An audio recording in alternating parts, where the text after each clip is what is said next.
And welcome back, everybody, to another edition of MLB DFS Quick Hits, your Tuesday, July 28th edition. 9-game slate on tap tonight, as one has already been canceled, postponed, as you should know by now. Marlins, Orioles, still not happening. It's always fun right after you finish recording a podcast when all the news starts breaking. Hope everybody stays healthy. That's the most important part with this whole scenario. But the Marlins game got canceled. The Phillies-Yankees game got canceled for good cause. They had a rain out in Cleveland.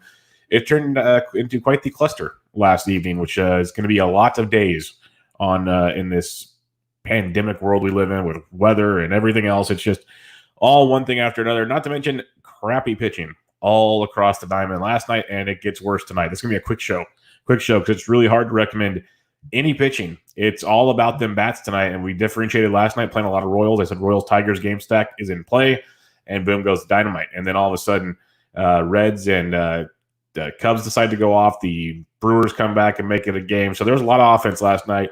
Should be a lot of offense in play again tonight on tonight's 9-game slate of action. Let's look at your totals on tonight's slate. We have the Brew Crew Pirates totals 9.5. Cardinals Twins 10. D-backs Rangers 9. Dodgers Astros 9. Rockies A's 10. Mariners Angels 9. And we're still waiting for a few other ones as there's all kinds of goofy pitching matchups. When we break it all down, you got like the Mets and the Red Sox are both throwing guys that have never pitched past Double-A tonight. We have openers all over the place. Detroit and Kansas City is a mess. It's ugly, folks. It is ugly in this pandy world we live in here. So let's just get at it. 9 games, like I said. Your top price pitcher is Walker Buehler at 11.3, which usually we'd be running to play. And on this slate, I still kind of want to. I know he's at Houston. Houston, very good offense. I get it. The biggest concern with Walker Buehler, especially priced at 11.3, is they're saying he might only go like 4-ish innings, give or take. But we saw Glasnow do that last night, and we saw him get 23, 24 points or whatever he got. If Buehler can do that on a night where there's no pitching, there's plenty of bats, plenty of value. Do not worry about that. Then Buehler at 11.3 becomes much more intriguing. Ideally, you want Buehler at 11.3 to have the handcuffs off and just run wild. But that's just not going to be the case tonight. He's probably going to go 80-ish pitches, give or take. Maybe there's a report that things change, but interesting angle for him there. But, yeah, give me some Walker Buehler at 11.3 if you want to get weird up top. The other guy up top, and you got to really, really brace for impact on this one, is Mr. Kyle Gibson at $9,700 at home against the Arizona Diamondbacks. An Arizona Diamondbacks team that can hit the ball well. We've seen them struggle at times in San Diego. We've seen them struggle at times, period. Lots of swing and miss in that offense. You got Gibson coming off a season last year, striking over 21%. We saw the pitch mix change. We mentioned him going to Texas, a more pitcher-friendly ballpark than he was pitching in Minnesota. We saw in the ramp-up games, the pitch mix continued to change as we hoped it would. We saw it happen with Lance Lynn and Mike Minor when they came over last year. We were hoping it would happen with Kyle Gibson. It did. Small sample, obviously. But on this slate, we're looking at anything we can garner here. We have an Arizona team that last year struck out 23% or 22% of the time versus right-handed pitching. Gibson had a 13% swinging strike rate and almost a 52% ground ball rate last season. So there's a lot to like there with Kyle Gibson. What's not to like is the price point. That's for darn sure. $9,700 for Kyle Gibson doesn't sit well with anybody. Again, on this slate, though, pretty solid matchup, so I have no problem going Kyle Gibson's route. Then other than that, like, it's brutal. I really can't pay for Merrill Kelly in that matchup. Homer Bailey at home against St. Louis. St. Louis is swinging the bat really well in Minnesota. I'm going to pass. Carmart, I would be willing to gamble on Carmart at 88. Check the info on pitch counts. That Minnesota offense is just a juggernaut, the Bomba squad, as we know. But in the GPP, Carmart's got filthy stuff. If you want to get weird in the GPP, I'm fine with that. It's just brace for impact against Minnesota. But $8,800, I get it. The next guy I would look at is Zach Davies. Now, the thing with Zach Davies, massive pitch-to-contact guy, strikeout rate around 18%, maybe a little lower last season. Doesn't get a lot of strikeouts, but he does face a Giants team in AT&T Park, Mr. Pitcher's ballpark there. That's a phenomenal matchup. We want to target the Giants early and often. We saw them in L.A. There's AAA teams that have better offenses than the San Francisco Giants. That's just plain simple. And they're not even having a season this year, and they're still better than the Giants. So give me Zach Davies at 8,000. Giants last year struck out almost 24% of the time versus right-handed pitching. This offense isn't going to be much better this year. It might be worse. A lot more youth in there, a lot more swing and miss. So Davies at 8,000, definitely in play tonight. And like, I'm not playing Framber Valdez versus the Dodgers. The Dodgers can just smoke lefties, and Valdez got smoked by right-handed hitting last year. So that's a scary scenario. Daniel Mengden, I'll pass. And then you got these just messy situations.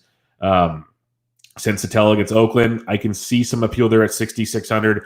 Sensatella outside of Colorado does have some upside. Big-time pitchers parked there in Oakland. If you really need to at 66, you could. But the guy I'm looking at down here is Josh Lindblom at 5,100. If you just want to say screw it, like if you want to go with Buehler or you want to go with Davies or even Kyle Gibson, you can get Lindblom and still get all the bats you want. Lindblom's coming his first start since 2016, his first appearance in the big since 2017. Obviously, spent the last 2 seasons in Korea.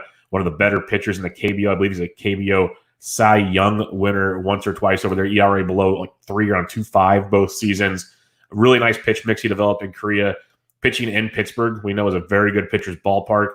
$5,100. He doesn't have to break the bank for you. If he can give you 5 innings, maybe 6, and get you the dub, which he could because Derek Holland, good old Dutch oven, is pitching across from him. That should help the Brewers get some runs on the board and get some good win equity for Lindblom. There's 4 points there. He picks up the W. We're just speculating. Go rack up maybe 4 or 5 Ks, maybe 6 or 7. You never know. You might get lucky, feel frisky, and get the job done for 51. That just seems like a phenomenal punt. That's something we love to do on this show, is find some nice punts at the pitching position for your GPPs. I don't even hate it for cash at that price point. Pitching was so bad last night. I saw guys in the FSD Slack chat showing screenshots, like people that won tournaments, not from the Slack chat, but other places, that they won with zeros from their pitcher. They pitched Mike Montgomery, but they had all the bats and still won tournaments, put up like 230 points, stuff like that. So it's very doable in this era of just bad pitching, which we will have tonight. So Lindblom at 51, very much on brand. And Yancey Eden agrees, so we are good there. So Buehler, Gibson, if you're going high, just beware. They're going to limit him, but if he can somehow sneak in 5 innings, that's groovy. That's good stuff. Gibson, but then Davies against the Giants, Lindblom versus the Pirates. That's where I'm looking right now. There's a couple guys I mentioned, like Carmart in a GPP if you really want to get different. Sensatella I could see with a little bit of appeal, but other than that, Kansas City, they don't, Jorge Lopez after an opener against Detroit. I'm loving Detroit and Kansas City again tonight. I'm just going to be pretty honest with you there. The wind's blowing out to 12 miles an hour to left field in Detroit, so the ball's flying last night. It be flying again tonight. Just be ready for that one. Let's go to the bats on this Quick Hits edition as we're going to run through this one. Catcher's position, it's a little steep up top. Will Smith, if he gets the nod against Valdez, not bad at 43. Christian Vasquez has been hitting the ball better than most of the Red Sox consistently, at least. They're kind of waking up, but Vasquez swinging it really, really well against the lefty Peterson. The caveat when I was digging in on these guys last night, Peterson hasn't pitched past AA. He's a lefty, can get hit once in a while. More of a ground ball pitcher than a fly ball pitcher, which really kind of, if he was a fly ball pitcher, which we'll talk about, another lefty that is, we'd be really, really loving the Red Sox. But I still like him in the Green Monster, the nerves for Peterson. You can only imagine they get that Mets bullpen. Vasquez at 42, he's one of the pieces in that Boston stack that always gets forgotten. So don't forget Vasquez if you want to kind of differentiate a popular Boston stack tonight. A few others down here that I really, really will be targeting yet again. I was all over him last night, and that'll be Salvi Perez at $2,800. He went deep last night. He continues to hit the ball very, very well to start the season, and he's facing Ronnie Garcia, who is another guy that's making one of his debuts. And Garcia has a humongous fly ball rate. Gave up a ton of home runs last year. So yes, the Royals. Did I mention I like the Royals already? Because yeah, I like the Royals. And Salvi Perez at $2,800. Great way to like the Royals. Just going to throw that out there. First base position, Big Meat Pete. He killed some cardboard cutouts above the monster last night, and he had no ill will, no hard feelings, but he said it's their fault they were in the way. So he's going to do it again tonight, or he might just clear it all. He might hit the parking lot tonight because they're facing Mr. Matt Hall of Boston, lefty, who loves to give up the long ball. He pitched a little out of the bullpen last year and made an occasional start for the Red Sox. He had a home run and the fly ball rate over 15%, around 16 or 17 with the Sox last year. In AAA, he had one of those close to 22% last year. And you're telling me Big Meat Pete, it might only be a couple at bats because Hall might not make it long in this game, but that's a great one. $5,500 for Alonso. Yeah, Yahtzee. Matt Olson, 46 for Sensatella. Not too shabby. Paul Goldschmidt, like Homer Bailey, had this discussion yesterday with someone when we were trying to navigate this minefield of pitching. I really liked Homer Bailey last year when he was pitching in Oakland. When he left Oakland, it was ugly. One key caveat, Oakland's bandbox for great pitching. Now you take him out of there, you go to Minnesota where the ball flies, different. And the Cardinals are actually swinging a pretty hot sticks right now. Goldie's one of them. So Goldie at 45. St. Louis will be one of those stacks that are going to be very, very intriguing tonight when you have the popular Mets, Red Sox. You got the Royals, which is really strong. Lots of real good angles to go. You're going to have a Cardinals team that's going to get overlooked on this slate. At least that's what it feels like for now. And that's one that you can definitely look to exploit against Homer Bailey in this matchup. Lefties 277, righties 364 versus Homer Bailey last year. So that could be an angle to go with Goldie at 4,500. If you slide on down for some savings, Max Muncy versus Framber Valdez. Muncy hits lefties very well. Valdez gets lefties hit Valdez much better than righties, but Valdez still has his ups and downs. Muncy could be a nice GPP type play for you there. Going below 4K, you do have some value in this situation. CJ Cron let me down last night. I don't mind going back at 33. I think there's definitely upside there. If Eric Hosmer's back in the lineup at 32, definitely swinging it well versus Samardzija. He could be in play for you as well. But Colin Moran, I mentioned him yesterday. I wrote about him yesterday in the values piece at rotoballer.com. If you want to become a member at RotoBaller, use promo code Bubba for 10% off the premium package of your choice. Colin Moran is 3K versus Lindblom if you want some savings there. Evan White went deep last night. He's 29, so lots of value at the first base position. Michael Chavis will be in the lineup. He's the platoon first baseman versus left-handed pitching. He's $2,700. And then the last guy, he'll be popular, I think, tonight. But Maikel Franco, big night last night. First base, third base eligible was only $2,200. So he's dirt cheap. Dirt cheap. This is why it sucks. I said it yesterday. It'd be nice if there's some big-time pitching because there's a lot of good value plays. And we don't really need them unless you just want to leave money on the table, which most people don't do. But that might be a solid approach tonight because you could have had two cheap pitchers last night that pitched well and stacked the Royals and Tigers and probably left like $3,000, $4,000 on the table easily. And that probably would have won you stuff. So something to think about on that one. Second base position, you got Ketel Marte versus Kyle Gibson. Very intriguing in that matchup. I'm not looking to target Gibson, but I could get it. No one would be shocked if Arizona went to Pound Town on Gibson. I think Keston here at 43 is a bit of a discount versus Derek Collin. That's a strong spot for you there. If you're stacking Texas versus Merrill Kelly, Ruben Odor at 41, always a good GPP piece in those matchups. Whit Merrifield, big game last night, only $3,800 tonight versus Garcia in that Detroit bullpen. Really strong with Whit, second base outfield eligible. In his matchup, Colton Wong is only 36 versus Bailey. I mentioned lefties hit like 277, righties well over 300 versus Bailey.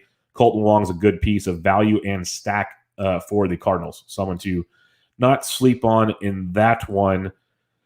Few others when you get cheaper, though. David Fletcher, if Rendon's out again, the lefty Justice Sheffield pitching for Seattle. David Fletcher's only 32. If you need a little bit of savings there, not running to play him. There's other guys I like a little more than Fletcher, but not a horrible play. Like I'd rather go to $3,000 for Mr. Kiki Hernandez. Second base outfield eligible, strong start to the season. And gets the lefty Framber Valdez. Kiki loves facing lefties. Framber Valdez sucks versus righties. Tomato. Get some 3K Kiki Hernandez in that one. And then I mentioned Michael Chavis earlier. And then I'll keep mentioning him because DraftKings will not change the price. This is going to be a running just segment. Second base shortstop eligible, Jose Peraza at $2,600. Likely hitting, he's either going to hit like leadoff or ninth. And he's $2,600 in an offense that should pop off. So enjoy. Third base, you got guys like Devers, not bad, but Justin Turner at 49 versus Valdez. Strong play there. J.D. Davis, third base outfield eligible, hit cleanup last night versus a lefty. Should be in the middle of that order again at 4,400. Good piece to pair with guys like Yoenis Cespedes and Pete Alonso and others. And that Mets lineup, 44 for J.D. Not too shabby. Manny Machado only 39 versus Samardzija. It's tough. San Diego should just wallop the Giants. They're really good. This team's fun to watch. Talked about it with Toby, Batflip Crazy on Sunday night on Bench with Bubba. They're a great young team. They're in San Francisco tonight, which you usually don't want to target, especially with all these other options on the table. But they should just take care of business. Machado at 39, very, very cheap in this matchup. Kyle Seager at 34, he's hit safely all season long with like 3 or 4 extra base hits, including a home run. Hits lefties extremely well. And Patrick Sandoval, who's going to be opposing him with the Angels, a lefty, has reverse splits. Lefty smokes Sandoval. Lots of home runs against Sandoval. Lots of power versus Sandoval, lefty-lefty matchup. So Seager at 34 will be super low owned in that matchup and massive upside. Mentioned Colin Moran at 3K. And I think that was about it. If Jed Jericho cracks the lineup, he was hitting like 5th last night for Milwaukee's first base, third base eligible was 27 versus Holland. So there's another value if you need it. Shortstop. Oh, man. Fernando Tatis Jr. at 46. This is why with all the value out there and the bad pitching, you can pay up in certain spots and just love life. But Tatis, 4,600, really strong spot there versus Marja. Corey Seager at 41 is interesting. But Xander Bogaerts at 4K. Like, there's such bad pricing on DraftKings. That's why I said you can leave money on the table. Like, I like Tatis at 46, but Xander versus Peterson in that Boston lineup in Boston for 4K, why pay 46? It's just one of those deals that it doesn't make any sense. Paul DeJong mentioned righties versus Homer Bailey. DeJong's 3,700. He's been mashing it to start the season. DeJong and Goldie combos have been strong. If you just want to do a two-man stack, if not more, they've been playing very, very well for you. Maybe a Yadi Molina. I didn't mention him earlier, but if you're stacking, he's a good piece of a stack. I'd rather one-off with Salvi Perez all day, but if you're stacking St. Louis, Yadi becomes much, much more in play on that one. I'm getting to your Gallo call. I just wrote about him on the DraftKings piece. That's free at RotoBaller today. Gallo, $4,100, too damn cheap. So I'll get. You're right on that one, Aaron. Right on that one. All right, a few more things at shortstop. Alberto Mondesi still $3,400, still too cheap. I know he didn't do much last night, but he will get off the schneid and enjoy that price point while you can. So you're stacking Kansas City. He's hitting 3rd or 4th in that lineup still. You can't really sleep on that scenario. And then when you get down cheaper, I already mentioned Jose Peraza's 26. That's just about all you need to know at the shortstop position. Outfield, lock and load, whatever you want. Trout versus Sheffield is money. Yelich versus Holland. Yelich can hit lefties just fine. Then you get that Pittsburgh bullpen. If you're stacking Milwaukee, make sure Yelich's in it. But JD Martinez versus lefty at 53. That's your best high price play. That's just pretty cut and dry stuff for you there, folks. If you're new to the game, that's a play. Cody Bellinger at 49, not bad versus Framber. I know it's a lefty-lefty, but Bellinger can hit lefties. That's a bit of a discount there against Mr. Framber Valdez. And their bullpen is just gone. Obviously, Ozuna's out. Presley's out. They're pretty much all rookies right now on the bullpen that they just called up. It's wild. Wild in Houston. You got Mookie Betts at 47, strong play there versus Valdez. I like that quite a bit. I mentioned J.D. Davis at 44. Yoenis Cespedes is at 44 as well if you're stacking up the Mets. If you're stacking up San Diego, I mentioned Tatis earlier, Hosmer, Machado. Tommy Pham's 43, stealing bases with the best of them. So that's a guy to keep in mind as well. If you're targeting Carmart, Eddie Rosario and Kepler, both 42. Interesting price points there. But Joey Gallo, we mentioned him, $4,100 at home against Merrill Kelly. Joey went deep on Sunday. Merrill Kelly, lefties light him up. And then on the road last year, he was just horrific. Much better at home. So a guy like Joey Gallo at 41, so I mentioned Rougned Odor earlier.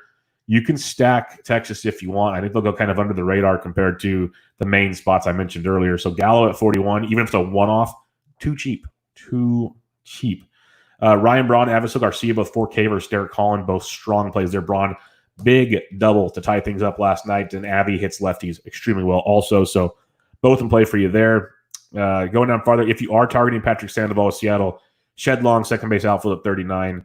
Not too bad in that one. And then it's like Willie Calhoun at 38. Again, if you're stacking Texas, Willie Calhoun versus Merrill Kelly, not a bad value. Benintendi at 38, lefty, so beware there, but not horrible. Kyle Lewis is 37, playing strong. I like Victor Reyes, but Jorge Soler at 37. I said he was too cheap yesterday at 38. He went deep and had a big game. He's now 37 tonight against Ronnie Garcia and that bag Detroit. I might literally make a lineup tonight, leave like 3K on the table. Because Gallo's 41, Soler's 37. I know like those other guys up top are really good, but between matchup and price point, there ain't much of a difference, folks. Really isn't. Low Kane at $3,600, really solid versus Holland. He actually led off versus the lefty yesterday, which is good to see. If he's leading off at 36 and you're stacking Milwaukee, do not forget Low Kane. That's a definite spot to load up on right there. And then when you get cheaper, like Trent Grisham versus Samardzija, not a bad value at 35. Not sure you need to go there. Will Myers at 34. Myers loves facing the Giants, so that's something to keep in mind, but not sure you really need to go there. One you should do, especially if you're stacking Boston or you want to value one-off, Kevin Pillar at $3,300. He's been batting 5th versus lefties this season. He's played the 2 games that lefties have started. He's hit safely in both of them. 1 3-hit game, 1 1-hit game with a homer, and he got on base. He scores a few runs, drives in runs. Been super productive versus lefties this year. So $3,300 for Kevin Pillar, very, very strong in that one. And other than that, you can just kind of pick your poisons on your value. Like Tyler O'Neill's down here, Harrison Bader's down here, Franchi Cordero's down here. It's basically stacking these. JBJ's down here at 31. Depends on where you want to go stack wise. I really don't like Alex Verdugo's 3K. I don't think you need to go down here, but if you want to, tons of value, tons and tons of value. So recapping your pitching, Buehler, Gibson up top. Just be careful. Buehler's might be held back. Should be held back unless they change their philosophy. That's been the bugaboo this whole time. He's going to be held back a little bit, but maybe they said, you know what? We're going to wait a week to start him. He's going to be our 5th starter. So maybe we don't have to hold him back now. So keep an eye on that. See what the buzz is around the industry, around the beat writers tonight. Mentioned Kyle Gibson at 97, Zach Davies at 8,000, Lindblom at 51 are areas I would go there. Aaron, something's wrong with Boston. No, that's just what Boston does. That is what they do. They can just lay complete eggs, and then they go and just make it happen. That's just crazy stuff there. Bryce Moose, you asked thoughts on Chris Davis. I like Crush. I really do. I'm a big fan of Crush. Just in that matchup for Sensatella, not as ideal. I like Crush versus lefties. If you're going to stack Oakland and you want to be very contrarian, I think Crush is a very good spot to play him, Bryce. But as a one-off, I think there's much better places to go on this schedule tonight. Much better places. Aaron asks, fading Boston, rather play Dodgers, St. Louis, Minnesota. I don't hate that. I really don't. Boston's in a great spot, and Boston can be very popular. That's what I mentioned earlier. You got these matchups tonight where Boston in their matchup's going to be tremendous. The Mets versus Hall. I think the Mets is almost a better play than the Boston side of things, but both very, very strong plays. Going to be a very popular game stack in this one. I mentioned how St. Louis and Minnesota could be intriguing. Bailey versus Martinez shouldn't light the world on fire, but you never know. I think Texas is a good stack versus Merrill Kelly. I think that one kind of gets overlooked. But the Dodgers versus Framber Valdez is one I'd like to get behind if you want. The A's could be interesting, but probably not running there. I think Seattle versus Patrick Sandoval is also a very, very interesting one. So keep that one in mind. And then, yes, give me all the Detroit and Kansas City. I want Kansas City over Detroit, but I want all of it, all of those. Unfortunately, Yancey, you can stack the Rays on FanDuel, but DraftKings sucks. Yesterday, they did the right thing and started the slate about 3:40 Pacific, 6:40 Eastern. They're not doing that tonight. We could have about 2 extra games. If they started at 6 Eastern, they could have 3 or 4 extra games. But no, DraftKings doesn't like to do these fun things. So FanDuel, you can, though. And if you are, stack up the Rays. No doubt about that, Mr. Eaton. That is a biggie right there, as the Rays have the luxury of facing one Kyle Wright, who good stuff, still young, still going to have some mistakes, and those Rays will pound all over it with Choi, Tetsugo, Kiermaier, Wendell, Lowe, you name it, they got it. So Yancey's all over that one. But folks, another edition of Quick Hits in the books. As you can tell, I answer the people watching live. Get to ask questions. And how do you watch live? On my Twitter at BDintric. The Periscope is right there for you. Or at the RotoBaller YouTube channel. Subscribe, rate, review, all that good stuff on any podcasting platform, preferably iTunes if you could. Join RotoBaller with promo code Bubba to get you 10% off. Lots of great content over there day in and day out. You have a great day too, Yancey. And everybody else, have a great day. It's Tuesday. It's July 28th. It's MLB DFS Quick Hits. I'll catch you guys later.